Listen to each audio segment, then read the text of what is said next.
आर्यन निलेश भोई इयत्ता 5वी अ मध्ये शिकत आहे. आदरणीय शिक्षकगण आणि माझे प्रिय बांधवांनो, आज आपण सर्व महाराष्ट्र दिन साजरी करण्यासाठी येथे जमलो आहोत.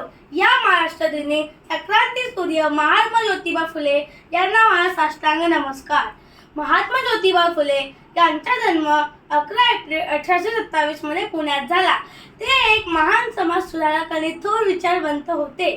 स्त्री शिक्षणाला महत्त्व अल्पवत त्यांनी 1848 मध्ये पुण्यात भिडेवाड्यात मुलींची पहिली शाळा सुरू केली. त्यांची पत्नी सावित्रीबाई फुले यांनी यांना स्त्री शिक्षणाच्या कार्यात मोलाचा साथ दिला. समाजातील अनेक प्रथा, जातीभेद, अस्पृश्यता नष्ट करण्यासाठी त्यांनी आयुष्यभर संघर्ष केला. 24 सप्टेंबर 1873 रोजी त्यांनी सत्यशोधक समाजाची स्थापना केली. शिक्षणामुळे शूद्राती न्याय व समता मिळावं यावर त्यांचा ठाम विश्वास होता.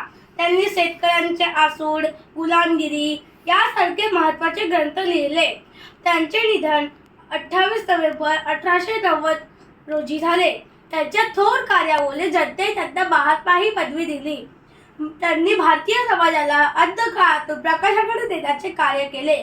विद्ये विना मती गेली, मती विना नीती गेली, नीती विना गती गेली, गती विना वित्त गेले, वित्त विना शूद्र खचले, इतके अर्थ अविद्येने केले. जय हिंद, जय महाराष्ट्र. धन्यवाद.